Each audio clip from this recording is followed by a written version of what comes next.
Well, you have been contributing a lot in this knowledge pool. I'm very privileged that I'm able to collect so much knowledge from you. You have been contributing, and I saw your name, and somebody put the LinkedIn post that you are in top 50 contributor in the project manager space in Europe and Germany. So, congratulations for your success.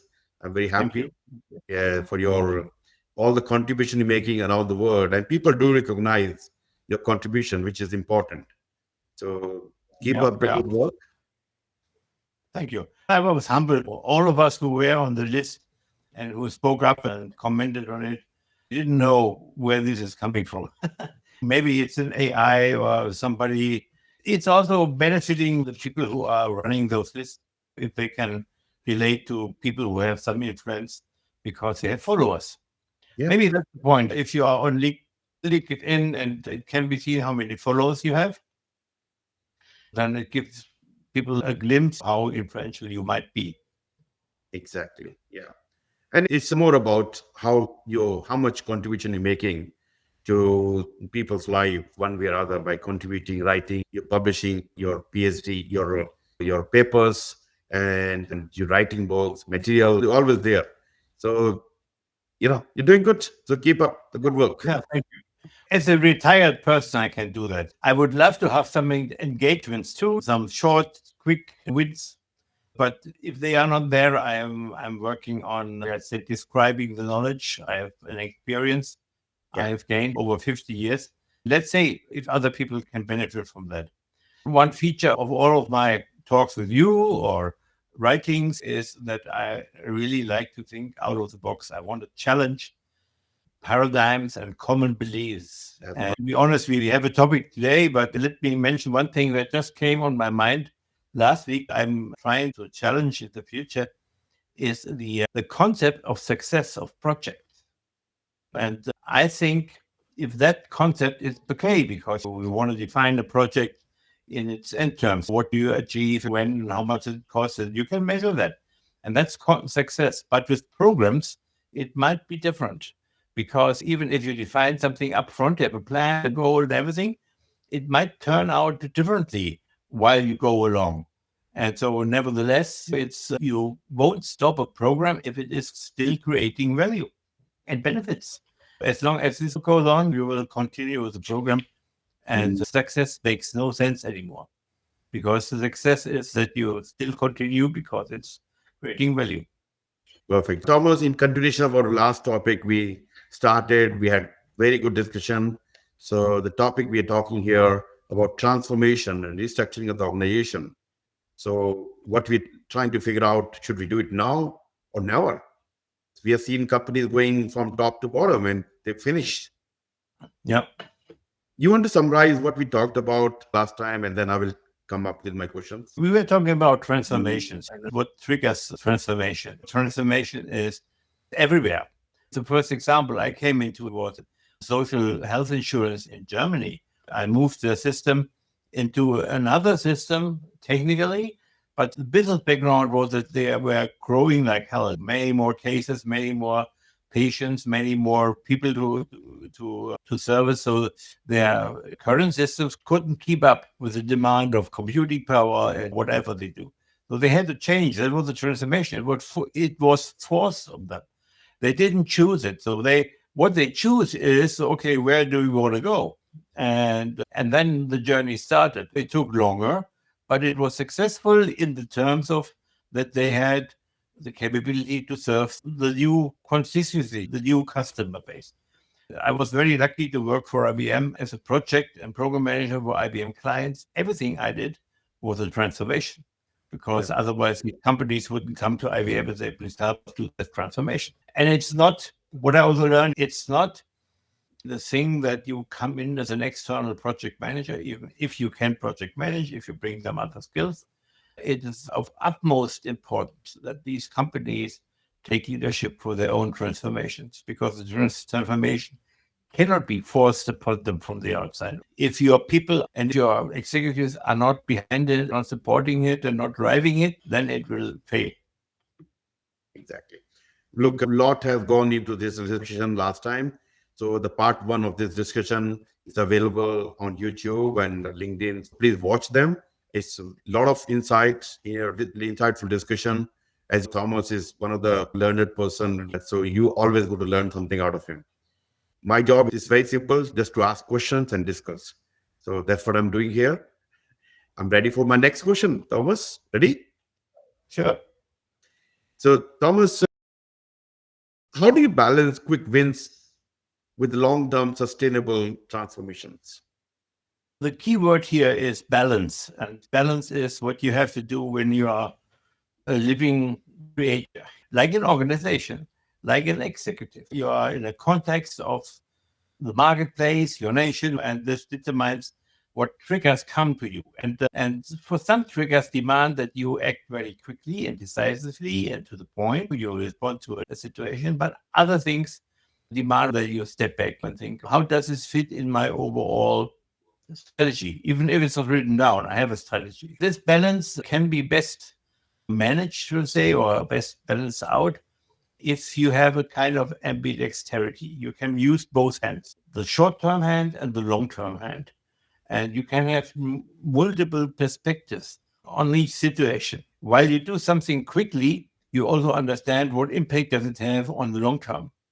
And you might want to exploit or cover it up. Some people call it agile, but I think agile, as we now know it from the project management field, from the Scrum and from the manifesto, it's only a small part of it, because the mindset to be adaptive is everywhere, even outside project management. If you are not adaptive, you will be dead. So that's why the other, let's say, thing I'm always a little bit smiling about it. People say VUCA is bad. I don't like VUCA. No, VUCA is nice. Only Yeah. with VUCA you can be adaptive. Only with VUCA you are free to decide. Ambiguity is a good thing, because then you can look at this. And if there is no velocity, you are stalling somehow in a mud pit and you cannot move. So I think this balance between doing things now and doing things for the future and anticipating has to be learned. It cannot be read from a textbook. You have to try Yeah. it out. And you have to try it out in private life as you have to try it out in your business and in your programs. Balance of short and long term is one of the core questions for all organizations, for all Yeah. of life. And what really enables that you can act balanced is culture of your organization. If you only rein your staff in by fear, by overloading them, by yelling at them, you will not have a culture that is enabling even the thought about long term. They will all try to avoid the short term damage, but nobody will really look forward. Another technique to balance, if you want to learn about balance, I think it's worthwhile looking at Chinese culture, because they have the famous yin yang, which is balancing out opposites and finding the right moment where these opposites come together and create something new. That's exactly what we are doing. We don't want to have clashes and conflicts of opposites, but we want to keep them together and try to find something that's blossoming out of them. And that's the basic of yin yang in Tai Chi and everything. It's also a technique, similar technique that was used in the Western world by philosophers, Hegel's dialectic. And you have this thesis, you have the antithesis, the conflict. That's true, that's all true. And now how to deal with that's conflicting. And you have the synthesis, where something new is created out of that. That's a similar thought, though philosophical. It has a different idea and also different consequences. But, the point I want to make, give you some hint. If you want to think about balance, read about yin yang, read about Hegel. Or do yoga. Stand on your head. Exactly. Okay. But Yeah. also has to have balance, if you said that you had. Yeah. Interesting thought. Yeah. So yeah, we always, as a companies, they are worried about their share prices and quick wins and how can we get a ranking. And while sometimes they forget to see long term, or they have long term view, but sometimes they just okay, let's focus on quick win to. And sometimes they the long term can be more for the long term, and by the time they realize it's too late. some other company has taken over. Yeah. And we have seen so many examples, Blockbuster and Blackberries, and so many names you can count and say, wow, they could have done something, but somebody else come. And then, of course, new mindset, new technology, or all Yeah. these things, and they have the other company, which are dominating, number one company, now destroyed through nothing, left with nothing. Exactly. Yeah. If you master balancing ambidexterity, see that the conflict is something creative, then you can survive, because that's also adaptive intelligence. Yeah. And it's not always win-win. It's about, okay, sometimes you slow down, sometimes you fast track, but staying constant and relevant Yeah. in a business. In a recent article, I compare some Western US thinking with Chinese thinking. And it's not that I invented that, but I'm referring to a book that will come out in the next year or so. I wrote a foreword to that. This book says the US has to come back to think how to act, because in the moment, a lot of things are going wrong, Hmm. according to that author. And I was reflecting on that. If you are acting in a sense of short-termism, and you are trying to succeed by brute force, this might happen, but it is in the long term never successful. So all countries that were overthrown by the US CIA in the past, they are still suffering. There was never a success. Okay.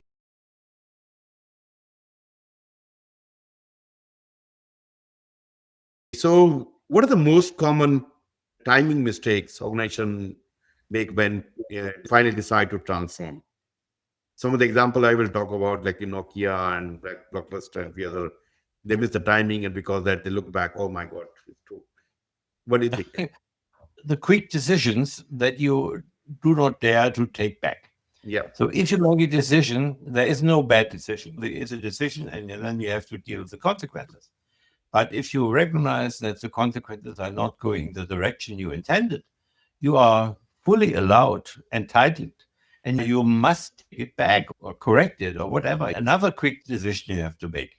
If you make a quick decision and it turns out it goes in the wrong directions, allow yourself to discuss it and take it back. And so you go experimenting into the future step by step, sequencing your steps. I've seen companies that, okay, we do a digital transformation. Okay, what does it mean? They put everything in the scope of it, and it turns out to be a 15-year program. That's bullshit. You cannot make this decision. You have to go step by step. You have to say, okay, let's try it out. Let's learn. Let's establish some wisdom, some experience, and then go step by step in the direction, while maintaining a roadmap in mind, but also being clear that roadmap is not fixed forever. You'll have a roadmap, and then you discover, okay, maybe we should deviate a little bit, left a little bit. The point is, think about living in the present now, and observe the context and the environment, what's happening, and then you take the right path to increase your potential of value. That's also a kind of Chinese thinking, that you don't try to push something in this direction because you wrote it down on a sticky paper, but you see, okay, if this direction is too difficult and too cumbersome, maybe we do something else. The other timing mistake is following a totally chronological way. If you establish a plan, you have milestones, roadmap, and steps, but you also have to be very open to opportunities that offer themselves. The river of life is flowing around. If there is a gold nugget in a boat, you better grab it. And you recognize that there's a gold nugget, and you are not really hidden by something you established as a strategy. Timing is different than time flow. Timing is to recognize the opportunity and an event that gives you some new potential of value. Exactly. Yeah. Yeah. Great thoughts. Thank you. What role does strategy alignment plays during transformation, and how can PMOs ensure project delivers strategic value? Yes, strategy alignment is a performance domain in program management. So if you run a program like a transformation, strategy alignment must be considered by you. It's a part of your responsibility as a program manager. And it's the same for a PMO manager, because although PMO can be seen as a program going along and delivering benefits over time. What is strategy alignment then? Though that is somehow connect your outputs with the long-term benefits that are expected or evolving. That's one thing. The other thing is that you go along with your program, and maybe your transformation is planned for 3 to 5 years. You bet the strategy will change over this time because the environment is changing. If you align a program or a project at the strategy at the beginning, when they are chartered, it's definitely changing in the first year already. And you have to adapt your program strategy to the organization strategy. That's one thing. The other thing, while you are in transformation, you develop new ideas and opportunities and emerging benefits. This has to mirror back to the strategy of the organization. You cannot hide it in your program and also do your program well and develop these strategic changes, but you have to try to bring them into the organizational strategy. For instance, your program would say, let's develop a Porsche 911 car, and it's very successful in Europe. And then the strategic goal is to go to the US market. And that's what they did. They established a US market. And the best car there was a convertible. But guess what? The US market was somehow regulated, and they had to create a very specific convertible for the US market. That's how the program of going to the US market, the strategy of the car builder in Germany, creating this very famous Porsche Targa, which had a steel bow behind the seats. If you turn around, it wouldn't hurt the head so much. It goes both ways, strategy alignment. Changes the strategy impact your program, your transformation, but also your program impacts the strategy. Side, yeah. And this is the key for any program, project, and of course, portfolio management. Portfolio management has to select the right project which is aligned with the current strategy of the organization. And that they have to be very mindful of that. If changes are happening, some internal factor, external factor, or whatever, we need to, okay, the selection has to change accordingly. The project was very good earlier, very profitable, but it's not anymore because of the strategy change. One example we have seen, Thomas, it's not long ago, COVID, when things were going great. Let's say you're working for an airline, Lufthansa or Americans, whatever. And March of 2020, suddenly nobody's traveling. Now, this company cannot survive unless they change the strategy, because they were previously working on frequent flyer point, this thing and this. Now suddenly, hey, oh my God, we cannot spend money on these. We have to see how can we survive for unknown period. We don't know at this time. 2020 and 21, we still in there. 22, how long we don't know. So they have to adopt according to the new strategy, new direction. Yeah. The UK's COVID-19 program response to that, they had a roadmap and a plan, but as they went along, they had different outbreaks, different situations, and they adapted to that. So they adapted their program strategy according to the environment, and it reflected back to the UK's governance strategy too. Yes. Now, one important thing you mentioned, adopt according to the change. Now, the most important thing is you have vision in your mind that this is where we want to go. How are we going to be there? Whether this is, let's say you have to be on the Mount Everest.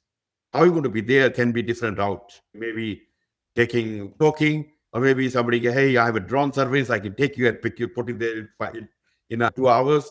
Yeah, that's what the vision. So according to the vision, we may have to change the strategy. At the end of the day, we are delivering value for the organization, achieving the vision for the organization. Yeah. And given that technology is changing, we need to adapt according to available technology compared to what it was. If you have a drone service, which can avoid your 20 days of walking and all this high wind, and maybe drone is not successful because it's too windy. Yeah, that's what the Chinese call the 10,000 things. The environment and everything consists of so many things that cannot be grasped. There has to be a holistic view And we have to understand that these things depend on each other without us knowing how. So causality, why is something happening, is sometimes very surprising to us. Exactly. What metrics or KPIs are most meaningful when tracking transformation progress? We have the normal execution metrics where we measure how milestones achieved, how many percentage of projects are delivered on time. When we look at that, is always used by PMOs when they start because they want to establish some kind of project factory. The projects are running according to a predefined process, budget adherence, and something. Now, that is really a mechanistic view of the project. And it doesn't give you the impact of transformations, because transformations are always looking at the outside, not only the inside. Are you adopting to the outside? These metrics might be called adoption metrics, like employee engagement. How engaged are the employees in not only the ongoing work, but also in the transformation itself? How much are they learning? So are they really visiting enough trainings and classes, and are they developing their knowledge? How do you know that? Are they a lessons learned system would be a knowledge base on the Yeah. company, would be a good measurement point for that. How are new tools introduced and are they used? You develop a tool, present it to the users, project managers, and then nobody uses it. They use it in the wrong way. This is covered by the topic of organizational change management and training. You also have to convince people that they are performing better and that it's to their own benefit to use the new tools. Sometimes it's not to their own benefit, that you have another problem. And overall stakeholder satisfaction. So these are adoption metrics Yeah. for a transformation progress. The third metrics type is the outcome metrics. How many benefits did we realize versus what we expected? That's the inside view, predetermined view, because you start a program and a transformation with the expected benefits, and then you can measure if you achieved them. But even if you did not achieve all of them, you might be successful, as you might have discovered emerging new benefits that were not known before.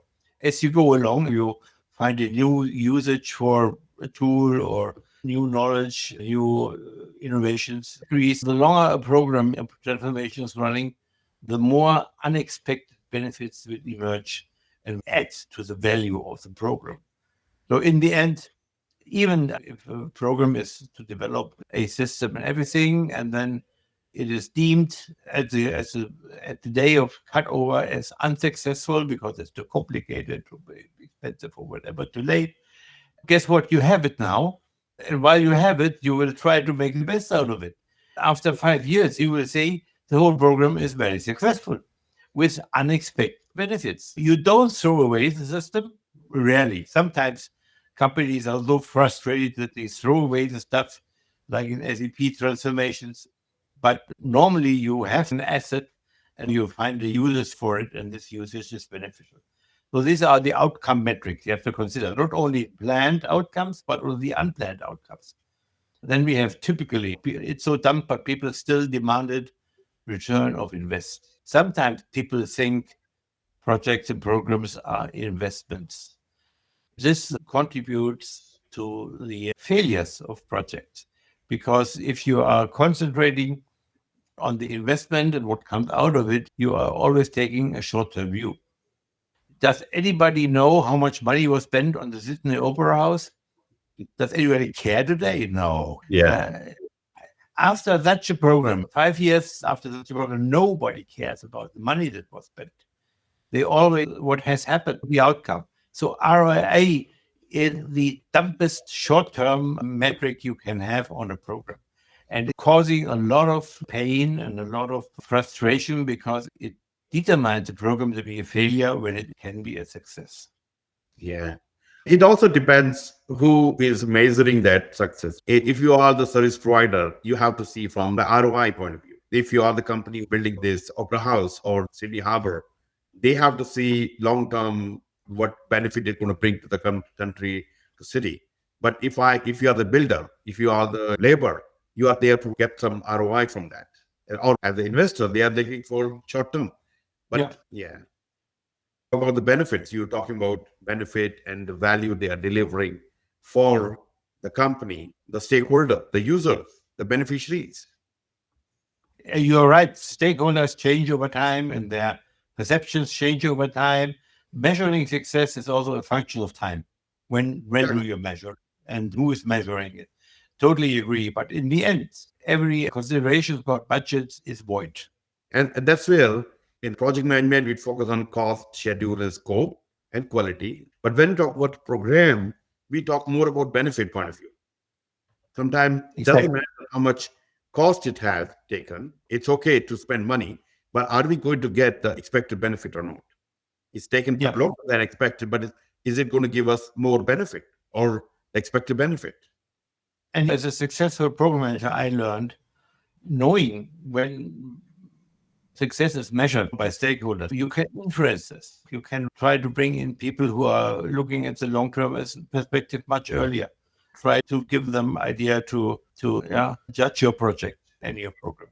It's a part of stakeholder engagement to influence stakeholders to have the right view about your initiative. By the way, if you look at PMI has now established a framework for their own work, which is called MORE. Did you hear about it? And the MORE framework is exactly looking at that, how to engage with stakeholders that they perceive the value of the project correctly. Exactly. And also, they have introduced some principles in the standard for program management, which talks about that's one of the principles is benefits. REV, because the investors are investing money, time, and they expect trust in you as a program manager. It's your responsibility to get them what the intention of the program it is. So that's one of the key KPIs can be the benefits and where the tangible, intangible, different. Yeah. Right. How can organization navigate cultural and geographical diversity during restructuring initiatives? It's interesting because we are still living in a globalized world and dealing with different cultures and countries, even if that gets more complicated through the geopolitical environment. What you always have to do is go local, visit the country, know about the culture, and engage with local leaders very early.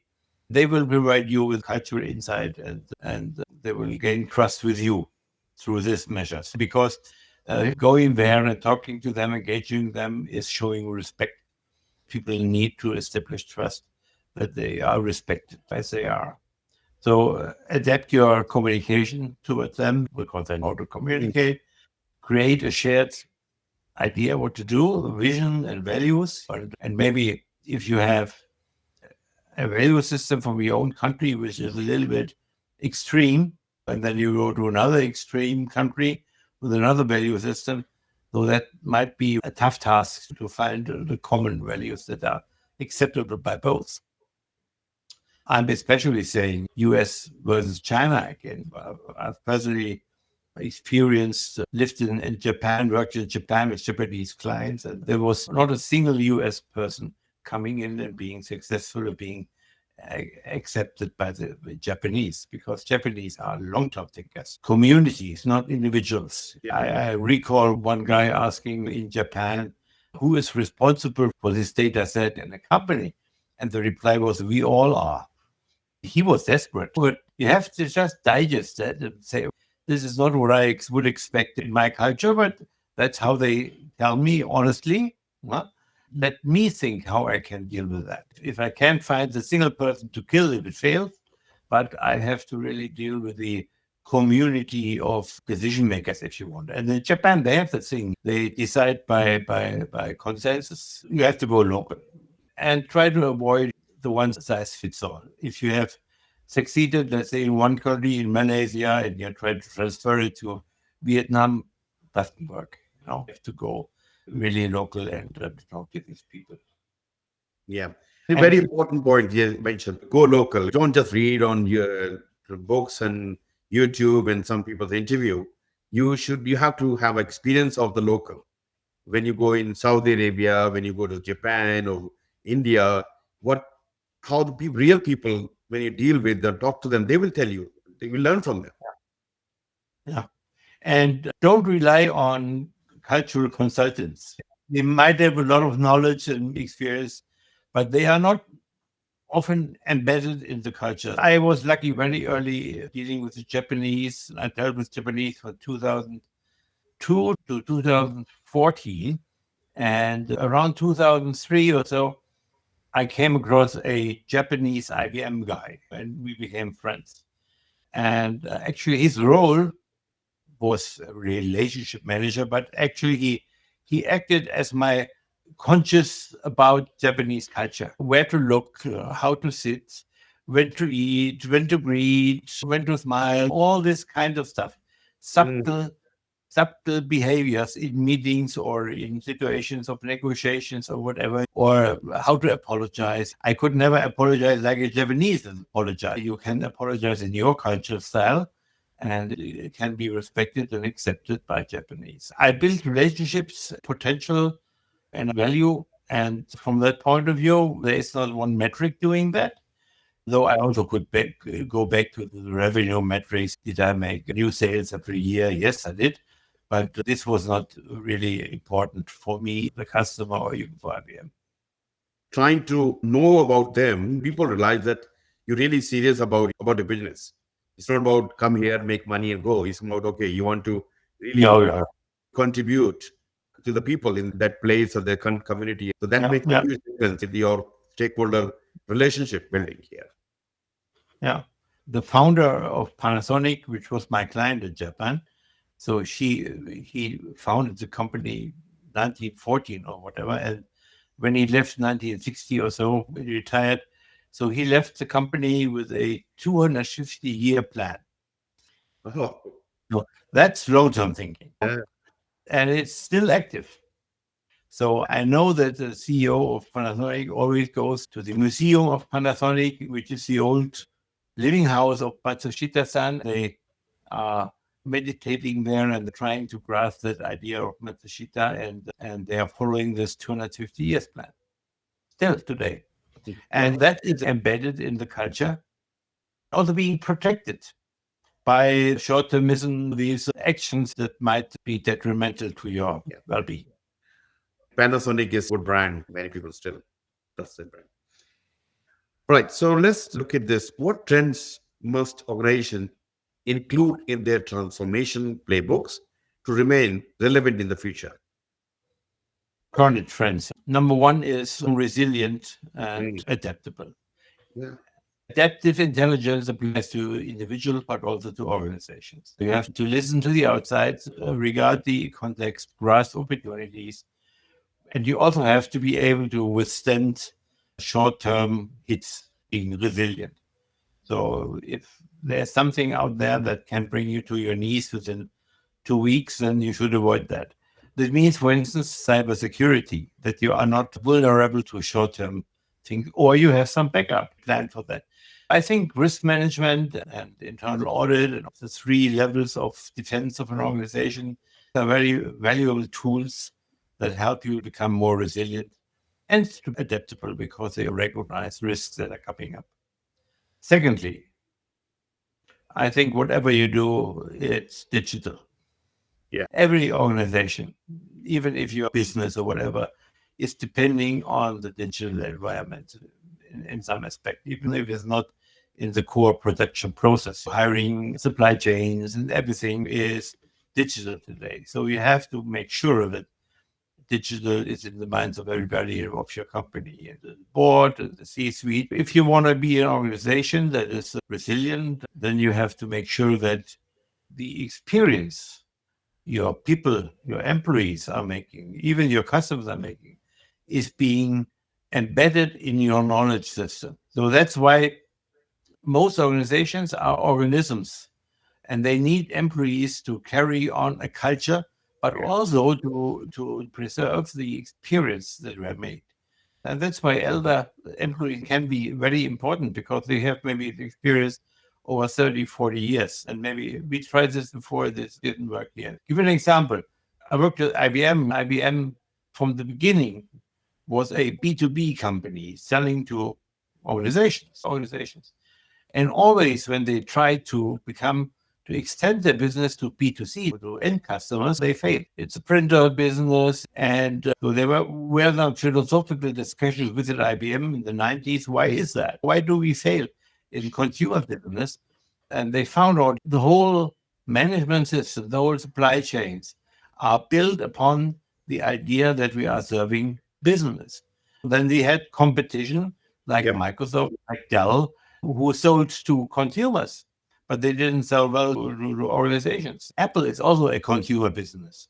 So it's somehow in the DNA that you cannot be both. If you try to be both, like Panasonic is doing in some businesses, really divide the divisions. If you look at the consumer business, it's different from the B2B business when they are trying to sell components or whatever, batteries to Tesla, then that's a totally new and different business type. And coming back to the point of the experience, you have to build it in your new ideas and strategies.